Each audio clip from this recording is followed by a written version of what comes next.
kelompok 10. Di sini kita ke bagian materi tentang pemecahan masalah kreativitas intelijensi. Nah, di sini sudah ada 17 pertanyaan.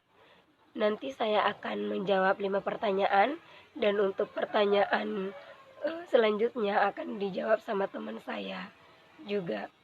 Nah, di sini sudah ada 17 pertanyaan. Nah, dari pemecahan masalah kreativitas intelijensi ini, di sini ada dibagi menjadi 2 metode, yaitu metode kognitif pemecahan masalah sama metode kognitif kreativitas. Nah, di PPT-nya sudah kita jelaskan tentang materi-materi. Baik, kita lanjut guys. Kali ini udah ada pertanyaan pertama dari Salsa Zara Paramita, yang dimana pertanyaannya ini yaitu bagaimana sih faktor lingkungan bisa mempengaruhi intelijensi? Nah, di sini saya akan menjawab bahwa intelijensi itu apa sih? Gitu kan. Intelijensi itu adalah bisa disebut dari kecerdasan yang kita peroleh, entah itu dari kebiasaan atau enggak dari keturunan, terus dari pengetahuan, pengalaman bisa juga. Nah, Zara di sini bertanya mengenai faktor lingkungannya. Nah, faktor lingkungan dari pengaruh intelijensi yaitu bisa saja semisal kita kasih contoh dari seorang anak yang kita didik dengan hal-hal yang positif, kayak dari kecil kita sudah bisa mendidik anak itu dengan sholat 5 waktu, dengan mengaji, dengan tata tertib, sekolah yang rajin, dan itu semua itu udah hal yang positif banget. Ini bisa saja memicu anak untuk intelijensinya itu lebih meningkat dibandingkan sebelum-sebelumnya, karena pada dasarnya faktor lingkungan sosial itu yang bakalan lebih penting banget untuk anak agar lebih mengerti sebelum anak ini masuk dalam tahap yang lebih tinggi seperti masuk sekolah. Dengan pergaulannya, anak ini tuh harus ada dulu dalam faktor lingkungan sosial. Sebelum faktor lingkungan sosial itu udah ada ya, kita udah tahu faktor lingkungan dari keluarganya, terus itu faktor lingkungan dari sosialnya. Faktor dari lingkungan keluarganya itu ya dari orang tuanya ini sendiri. Kalau dari lingkungan sosialnya ini tergantung dari siapa. Baik, kita masuk pada pertanyaan kedua, yaitu pertanyaan dari Irfan Giantama Zikriansyah. Izin bertanya, apakah bisa manusia meningkatkan IQ-nya? Jika bisa, bagaimana caranya? Berikan tips dan triknya. Di sini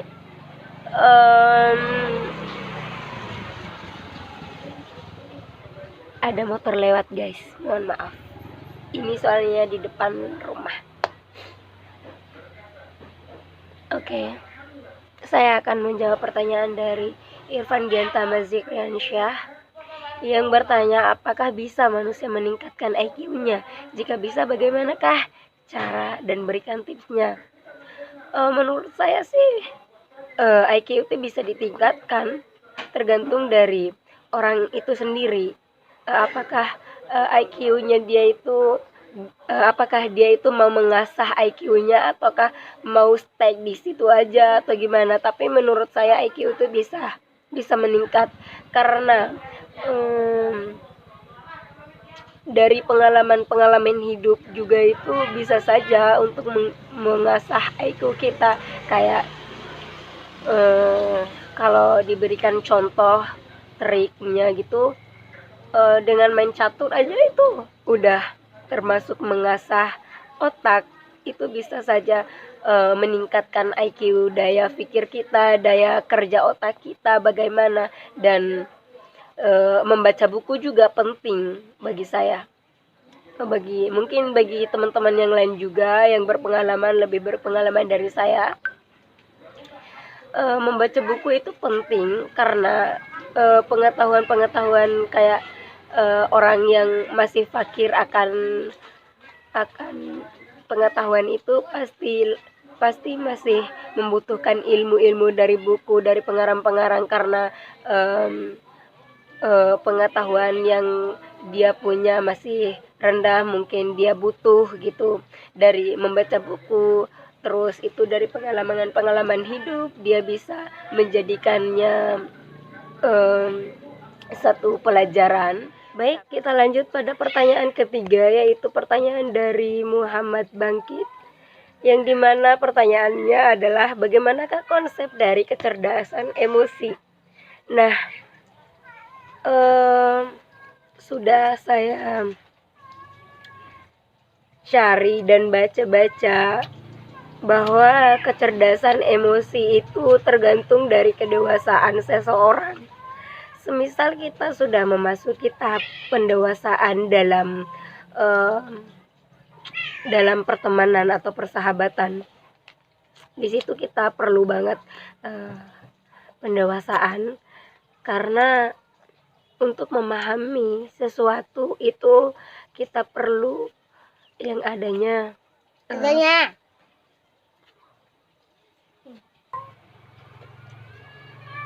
nah, dalam memahami banyak orang, kita perlu adanya pemahaman gimana sih perilaku dia ini, apa sih yang dia nggak suka dari kita, apa sih yang dia suka, kayak gitu-gitu.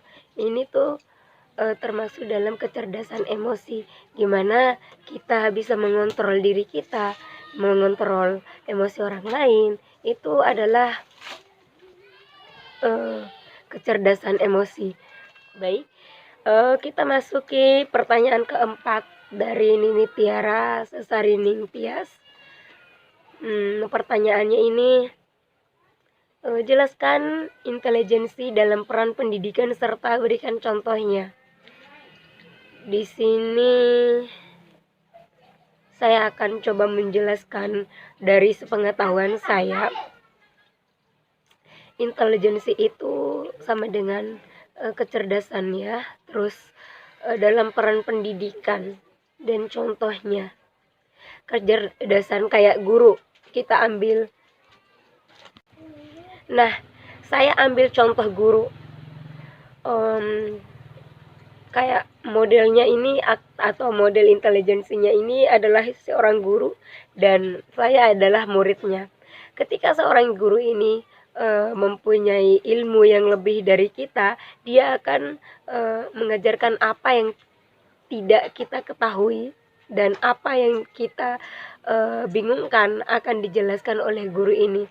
Semisal pengetahuan-pengetahuan yang guru ini peroleh dari S1, gelar S1-nya, strata 1-nya akan diajarkan lagi kepada kita, kayak di bangku SD ataupun SMP akan diajarkan lagi, kayak kita belum mengetahui apa sih arti dari pendidikan ini, guru akan menjelaskan gimana sih seharusnya attitude kalian kepada orang yang lebih dewasa itu gimana sih gitu. Guru akan menjelaskan. Ini adalah peran penting dari seorang guru, gimana guru itu harus bukannya wajib ya, tapi memang guru itu harus banget cerdas, bisa mengontrol emosinya, kayak membimbing anak-anak muridnya agar gimana dia itu bisa berproses lebih baik nanti dari dia kecil menumbuh dewasa segala macam. Itu adalah peran penting dari seorang guru juga. Baik, kita masuki pertanyaan kelima, yaitu pertanyaan dari Senita Aulia. Di sini sudah ada pertanyaan kelima dari Senita Aulia. Dia bertanya, Mengapa sih faktor kematangan sangat berpengaruh gitu? Nah, di sini di faktor kematangan ini, perkembangan dan juga pertumbuhan organ tubuh manusia tuh pasti akan terus berkembang, sehingga dalam hal ini juga bisa berkaitan dengan pencapaian seseorang untuk bisa menyanggupi dan juga menjalankan fungsinya masing-masing. Ketika anak-anak bisa memecahkan sebuah persoalan, tentunya bisa dikatakan bahwa organ tubuhnya sudah berkembang dengan matang. Tapi sebaliknya, jika seorang anak bisa dengan mudah memecahkan sebuah persoalan, tentunya maka organ tubuhnya memang sudah matang, sehingga dalam hal ini akan berkaitan erat juga. Baik, di sini saya akan menjawab beberapa pertanyaan dari teman-teman untuk kelompok kami. Pertanyaan dari Saudari Suci Ramadhani. Bagaimana perbedaan intelijensi dewasa dan anak-anak? Perbedaan intelijensi antara dewasa dan anak-anak yang paling utama soal faktor pengalaman. Di luar dari itu, kecerdasan atau intelijensi seseorang tergantung dari bagaimana dia itu sendiri dan faktor-faktor yang menjadi pendukungnya. Pertanyaan berikut dari Saudari Yusfia. Dalam kreativitas berpikir seseorang, ada tahapannya. Sebut dan jelaskan tahapan dalam proses kreatif. Di sini ada 4 tahapan dalam proses kreatif. Yang pertama, tahapan persiapan. Tahapan ini dimana memformulasikan suatu masalah dan membuat usaha awal untuk memecahkan. Tahap yang kedua, tahap inkubasi. Masa di mana tidak ada usaha yang dilakukan secara langsung untuk memecahkan masalah dan perhatian dialihkan sejenak pada hal yang lain. Tahap inkubasi dapat membebaskan kita dari pikiran-pikiran yang melelahkan akibat proses pemecahan masalah, menghentikan proses pemecahan masalah dalam beberapa waktu untuk menyusun kembali pemikiran-pemikiran kita terhadap masalah yang kita hadapi. Tahap yang berikut, tahap iluminasi. Pada saat iluminasi terjadi, jalan terang menuju permasalahan mulai terbuka. Kita akan merasakan sensasi kegembiraan yang luar biasa karena pemahaman meningkat, semua ide muncul dan ide tersebut saling melengkapi untuk menyelesaikan suatu permasalahan. Tahap berikut, tahap verifikasi. Setelah sebuah ide ditemukan, maka ide tersebut harus diuji. Tahap ini merupakan tahap untuk menguji sebuah produk hasil proses kreatif untuk membuktikan legitimasinya. Pertanyaan berikut dari Saudara Ramdhani Maulana. Bagaimana ketika gaya individu field dependent kehilangan motivasi eksternalnya? Apakah dia bisa menyelesaikan masalah secara efektif? Individu field dependent merupakan individu yang sangat bergantung pada faktor eksternal dalam penyelesaian masalah. Agar lebih efektif, individu field dependent sangat membutuhkan bantuan eksternal.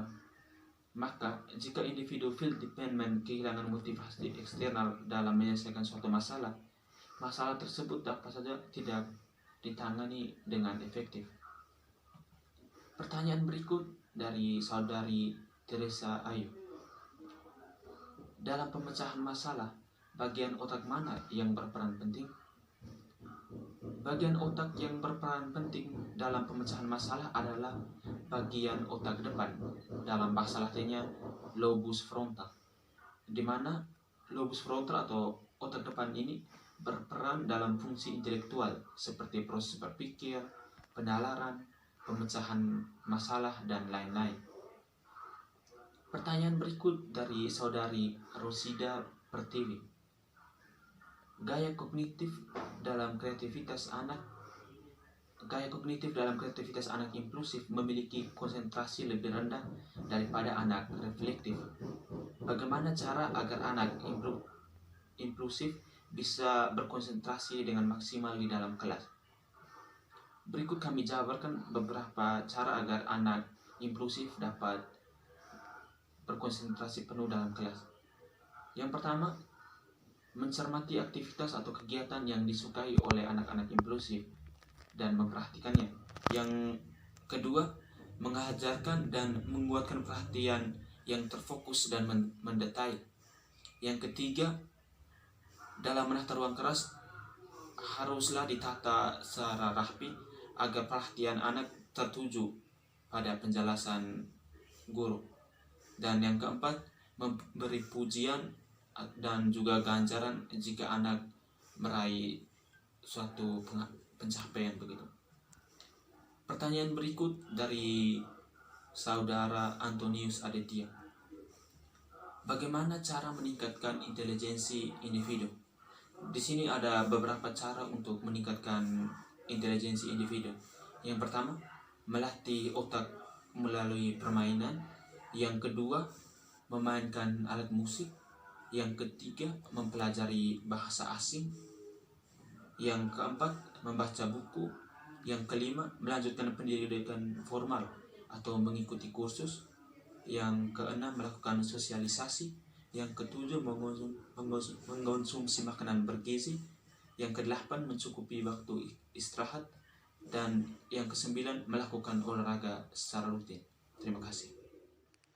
Perkenalkan, nama saya Syidalini Amalia, NIM 19090000152 dari kelas C, dan saya dari kelompok 6. Di sini saya akan menjawab pertanyaan-pertanyaan. Yang pertama, pertanyaan dari Seftiara Suryani Arifin.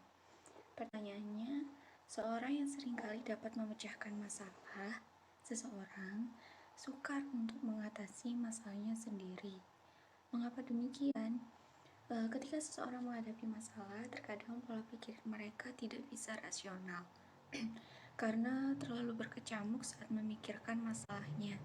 Mereka jadi susah membagi fokus dan akhirnya ragu untuk memutuskan bagaimana sih cara menyelesaikan masalah sendiri.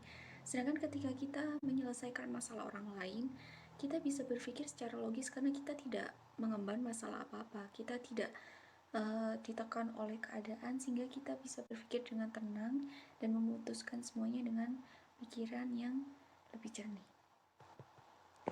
Pertanyaan selanjutnya dari Septiana Hera. Pemecahan masalah pada kehidupan sehari-hari terkadang sering diabaikan, bahkan seorang banyak yang memilih untuk meninggalkan tanpa menyelesaikan masalah itu. Dampak apa yang akan terjadi ketika kita selalu mengabaikan atau meninggalkan masalah? Ada pepatah yang mengatakan sedikit-sedikit lama-lama menjadi bukit. Hal itu ya sama saja seperti ketika kita menumpuk masalah. Satu belum selesai, satu akan datang lagi. Hal ini akan membuat hidup kita menjadi rumit dan banyak hal yang sudah kita planning dalam hidup kita akan menjadi terhambat sehingga banyak hal dalam hidup kita menjadi berantakan. Pertanyaan selanjutnya dari Bella Renatalia. Apakah benar sifat asli seseorang akan keluar sifat aslinya saat dihadapkan dengan masalah dan bagaimana cara dia menghandle masalah tersebut? Benar, kita akan tahu sifat asli seseorang dari bagaimana dia menyelesaikan atau menghandle suatu masalah. Karena saat itu kita akan tahu bagaimana dia dalam menyelesaikan dan juga mengambil keputusan, dan juga kita akan tahu bagaimana dia mengolah emosinya. Selanjutnya pertanyaan dari Dina Octavia. Dijelaskan bahwa kemampuan intelijensi adalah kemampuan umum yang potensial. Apakah intelijensi bisa berubah? Seperti yang awalnya mahir dalam suatu hal, namun karena tidak melakukan hal itu lagi menjadi kemampuan menurun atau bahkan tidak bisa melakukannya lagi. Ya, kemampuan intelijensi memang bisa berubah. Karena kita ketahui bahwasanya intelijensi adalah kemampuan yang dibawa sejak lahir yang dapat digunakan untuk menyesuaikan diri terhadap kebutuhan dengan menggunakan alat-alat berpikir yang sesuai dengan tujuan. Perubahan skor tersebut mungkin tidak didasari adanya perubahan yang nyata kecerdasan secara menyeluruh. Seperti contohnya ketika kita dulu saat SMP kita mahir mengerjakan matematika, namun ketika SMA kita malas untuk belajar matematika, sehingga kita lebih memilih mengabaikan matematika. Maka ketika kita lulus dan kita dihadapkan dengan soal matematika saat SMP, kita tidak akan semahir dulu untuk mengerjakan hal tersebut. Pertanyaan selanjutnya dari Afifah Yisa Putro. Apa yang membuat daya kreativitas seseorang menurun? Ada beberapa faktor yang akan menyebabkan daya kreativitas seseorang akan menurun. Yang pertama, ketika seseorang tidak memiliki tujuan yang jelas, yaitu ketika ia berpatok kepada keberhasilan orang lain, padahal belum tentu keberhasilan kreativitas kita akan sama dengan orang itu. Yang selanjutnya itu ketika seseorang takut akan kegagalan. Saat seseorang takut akan kegagalan, maka disitulah kreativitasnya akan terhambat dan juga kemudian menurun. Selanjutnya ketika seseorang takut akan kritikan. Ketika seseorang takut akan kritikan, maka hal itu akan menyebabkan seseorang tidak akan mengembangkan kreativitasnya. Dan selanjutnya itu berpikir pasif atau tidak ada ide yang asli.